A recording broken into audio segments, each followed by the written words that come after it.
अस्सलाम वालेकुम एवरीवन, कैसे हैं आप सब। और आज का जो हमारा टॉपिक है वो है रूट ऑफ एक्सपोजर कि ऐसे कौन से वे हैं जिनके ज़रिए कोई भी टॉक्सिक मटेरियल जो होता है वो बॉडी के अंदर इंटर हो जाता है और उसको नुकसान पहुंचाता है। सिंपल वर्ड्स में कहें तो कोई भी जहर जो है वो बॉडी के अंदर कैसे इंटर होता है। तो इसके तीन वे हैं। सबसे पहला आ जाता है कांटेक्ट। कांटेक्ट में कोई भी अगर जहर जो है या कोई भी जहरीली चीज़ अगर हमारी स्किन को टच करेगी तो वो हमारी बॉडी के अंदर इंटर हो सकती है। उसको हम कहते हैं कांटेक्ट। ठीक है, इसको डर्मल रूट भी कहते हैं। दूसरा रूट हमारे पास आ जाएगा इंजेक्शन। इंजेक्शन में क्या होता है कि कोई भी चीज़ ऐसी जो हम खाने में ले लें, ठीक है, कोई ज़ीनोबायोटिक होगा या कोई पॉइज़न होगा जो हम अपने खाने में या किसी भी खाने की चीज़ में वो शामिल होगा और वो हम खा लेंगे, तो उससे क्या होगा कि वो इंजेक्शन के थ्रू हमारी बॉडी के अंदर चली जाएगी। और थर्ड वे जो है वो हमारे पास आ जाता है इन्हेलेशन। मतलब हमारा एनवायरनमेंट यानी हमारी हवा के अंदर कुछ गड़बड़ है, कोई जहर है, कोई टॉक्सिक मटेरियल है, तो क्या होगा कि जब हम सांस अंदर लेंगे, ठीक है, ऑक्सीजन अंदर लेंगे, तो उससे क्या होगा कि वो टॉक्सिक मटेरियल हमारी बॉडी के अंदर इंटर हो जाएगा। तो अब हम सिंपल जो है वो पढ़ेंगे कि ऐसे रूट ऑफ एक्सपोजर जो है उनकी थोड़ी सी डिटेल पढ़ लेंगे। ठीक है, तो फर्स्ट पे हमने देखा एक डर्मल रूट है हमारे पास। ठीक है, दूसरा हमारे पास आ जाता है इन्हेलेशन और थर्ड जो है वो हमारे पास आ जाता है ओरल। ठीक है, ये सारे के सारे में रूट पढ़ लिए और इसके साथ हमें पढ़ना है इंजेक्शन। ठीक है, इंजेक्शन। तो इंजेक्शन और इंजेशन इन दोनों में फ़र्क है। इंजेक्शन में चीज़ जो है वो ओरल रूट के ज़रिए जाएगी, ठीक है, मुंह के ज़रिए इंटर हो जाएगी बॉडी के अंदर खाने के में। और जो इंजेक्शन है उसमें क्या होगा कि स्पेसिफिक आपको जहर का कोई मतलब इंजेक्शन अगर लगाया जाता है तो वो मतलब ये कि आपके अंदर वो ज़ीनोबायोटिक इंजेक्शन के थ्रू चला गया। तो सबसे पहला यहाँ पे आ जाएगा इन्हेलेशन। इन्हेलेशन में क्या होता है कि सबसे पहले टॉक्सिक मटेरियल एनवायरनमेंट में होता है।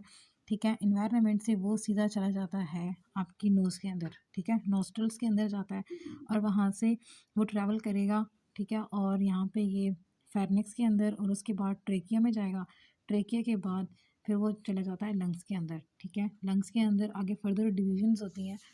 तो इस तरह वो बहुत ज़्यादा ब्रोंकाइटिस से गुजरने के बाद एट द एंड वो एलोवेलाई के अंदर एंटर होगा। और एलोवेलाई जो है उसके वहाँ पे हम जानते हैं कि एक्सचेंज होता है गैसेस का। तो जहाँ पे गैसेस का एक्सचेंज होता है वहाँ पर ही क्या होगा कि उस मटेरियल का भी एक्सचेंज होगा और वो मटेरियल सीधा डायरेक्टली ब्लड के अंदर इंटर हो जाएगा। ये हमारे पास आ गया इनहेलेशन, फर्स्ट वे जिसके ज़रिए बॉडी के अंदर जो है कोई भी ज़ीनोबायोटिक इंटर हो जाता है। तो सेकंड वे जो है वो हमारे पास है इंजेक्शन। ठीक है, इंजेक्शन में वही चीज़ कि फूड के ज़रिए कोई भी चीज़ गई, वो सबसे पहले हमारी ओरल कैविटी में जाएगी। ठीक है, ओरल कैविटी में जाएगी, वहाँ से फिर हमारी जो है एसोफेगस हो गई, एसोफेगस स्टमक, स्टमक के बाद हमारी स्मॉल इंटेस्टाइन, लार्ज इंटेस्टाइन और एट द एंड वो एनस पे पहुँच जाएगी।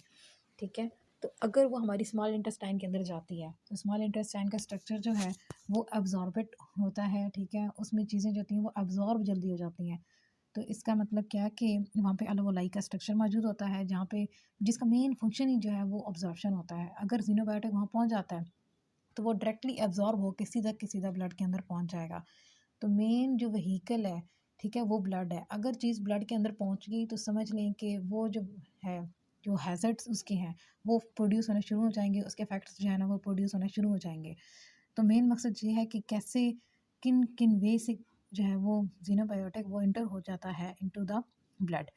तो आगे हम थर्ड जो चीज़ पढ़ेंगे वो है डर्मल रूट। तो डर्मल रूट जो है इसमें देखेंगे कि ये जो डर्मल रूट, डर्मल में क्या चीज़ स्किन के ऊपर आ गई है। ठीक है, तो स्किन के थ्रू वो अंदर इंटर हो जाएगी। अब स्किन के थ्रू कैसे इंटर हो सकती है, जबकि हम तो कहते हैं कि वो डेड लेयर है। वहाँ पे क्या होंगे, कुछ हेयर्स प्रेजेंट होंगे जैसे कि आपको नज़र आ रहे हैं पिक के अंदर। ठीक है, हेयर्स के जो पोर्स होते हैं वहाँ से वो इंटर हो जाएंगे। ठीक है, हमें पता है कि बहुत ज़्यादा वहाँ पे ग्लैंड्स होते हैं, ग्लैंड्स की ओपनिंग होती है। ठीक है, तो उन ग्लैंड्स की ओपनिंग के थ्रू भी वो बॉडी के अंदर इंटर हो जाएंगे। ठीक है, एपिडर्मिस को क्रॉस करेंगे, डर्मिस को क्रॉस करेंगे, जब हाइपोडर्मिस में पहुंचेंगे तो सीधा वो ब्लड के अंदर इंटर हो जाएंगे। ठीक, ये तीसरा रूट हो गया। और फोर्थ रूट जो है ना वो है हमारे पास आई कांटेक्ट, के मतलब आईज के ज़रिए अगर कोई भी केमिकल बॉडी के अंदर इंटर हो जाता है। ठीक है, तो ये भी बहुत हार्मफुल है। आईज जो होती हैं वो बहुत सेंसिटिव होती हैं, उनको बहुत जल्दी जो है वो पॉइजन अटैक करता है। तो जैसे ही इस तरह का कोई पॉइजन जो है बॉडी के अंदर इंटर हो तो आप ऐसा करें, फ़ौरन पानी में आइस जो है उसको स्प्लैश करें तो इससे क्या होगा कि पॉसिबल चांसेस हैं कि जो भी ज़हर होगा वो बाहर निकल आएगा, ठीक है। अगर ना हो तो फिर उसके बाद आप मेडिकल ट्रीटमेंट की तरफ जाएँ, क्योंकि आइज़ जो होती हैं उनमें फ़ौरन सी चीज़ चली जाए और जलन वगैरह, सूजन वगैरह जो है वो महसूस होती है।